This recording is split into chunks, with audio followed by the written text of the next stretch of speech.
back to Rolling on the AT. I'm here to answer a few questions that I generally get from friends and family who want to know things about the AT that probably really scare them.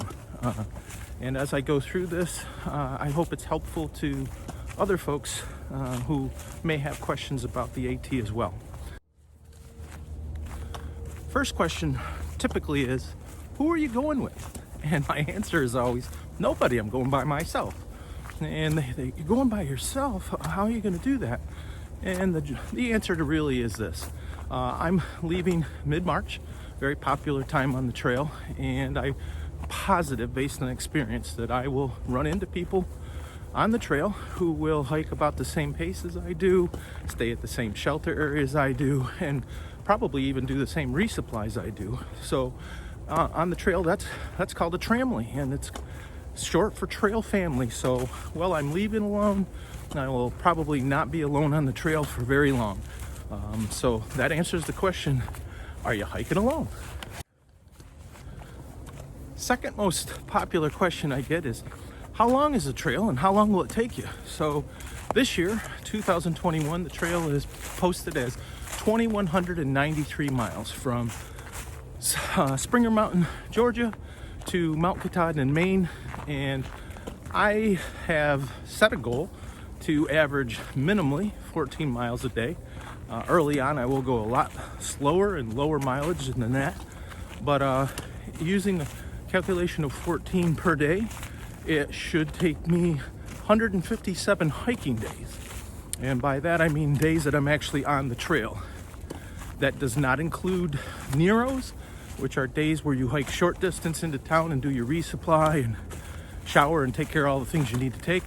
And it does not include zeros, which are non-hiking days, which I have built in for myself roughly 20 to 22 zero days along the trail. Might be more, might be less. That's how long the trail is. Next question I generally get is, aren't you afraid of the wild animals? And the answer for me is no. I've been an avid outdoorsman most of my life, and what I know about the animals in the forest is that most of the time they want absolutely nothing to do with us. And so things about worrying about bears and those kinds of things, we all hang our food if we know it's good for us, using bear hangs, and we generally don't feed or interact with the animals. We leave them alone to do their business, and we do our business the same way.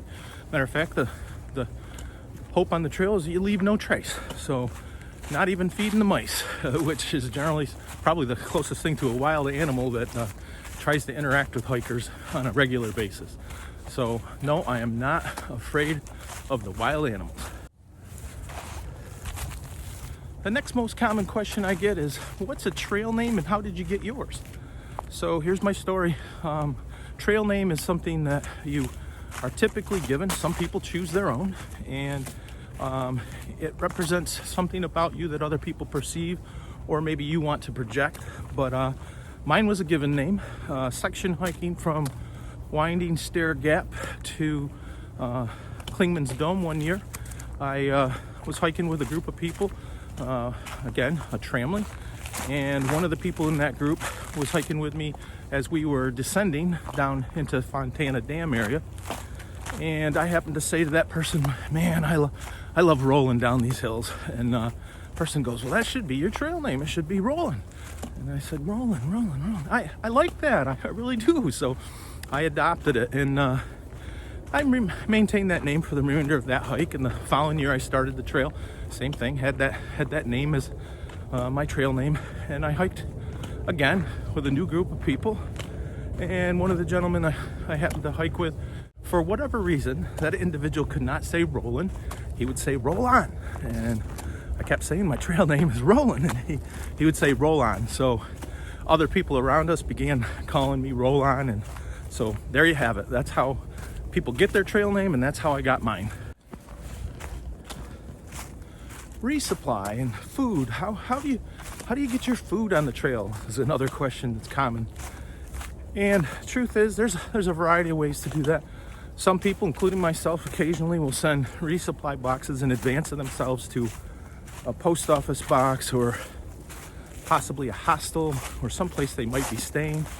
And in that box would be things like food supplies that they can't get on the trail, or maybe clothing goods that they want that they can't find on the trail. But the typical way is carrying your food on your back for anywhere from 3 to 4 days. The trail crosses enough roads so you can get into towns rather easily, either hitchhiking or getting a shuttle, and you go into town and you resupply. Typical food for a hiker is around 2 pounds a day, so if you carried 4 days of food, it's around 8 pounds. And that's why hikers don't carry much more than that, because every bit of weight you add to that pack, you got to carry up every single mountain and down for that matter. Next common question is water. What do you do about water? How do you get water to drink? Well, most hikers carry some type of filtration system.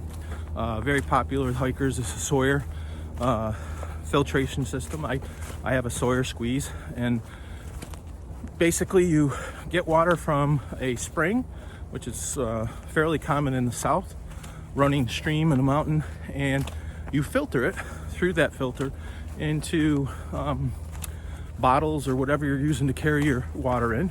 And you can treat your water as well with a treatment to take out any bacteria, but water is generally common on the trail, and even in some places, trail magic is people leaving out jugs of water where water's a little bit scarce. So again, water on the trail, right off the trail itself. Another common question on the trail is, where do you sleep? Where do you stay? Well, most often, I would stay generally around lean-tos, which are placed incrementally on the trail, typically a hikeable distance apart, based on the trail that's local. And well, I don't prefer normally to stay in the shelter. I like to stay near it. Most times, or most years, you'd be able to use the shelter. Some of them are closed right now due to COVID, but you also typically would have an outhouse to use, and there's normally a very good water source very nearby most lean-tos. But generally people stay in tents and or hammocks. I've done both hammock and tent camp, and this time on my hike I plan to use my tent. But everybody has their own setup, and most of the time it's pretty comfortable once you get used to it. So where I stay, I'm gonna stay in a tent.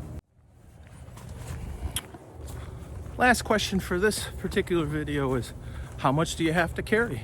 Well, generally most hikers like to keep their pack weight to a minimal amount, and I'm right along with that because you got to carry it up and down those hills. So I would say that base weight, anything below 20 pounds.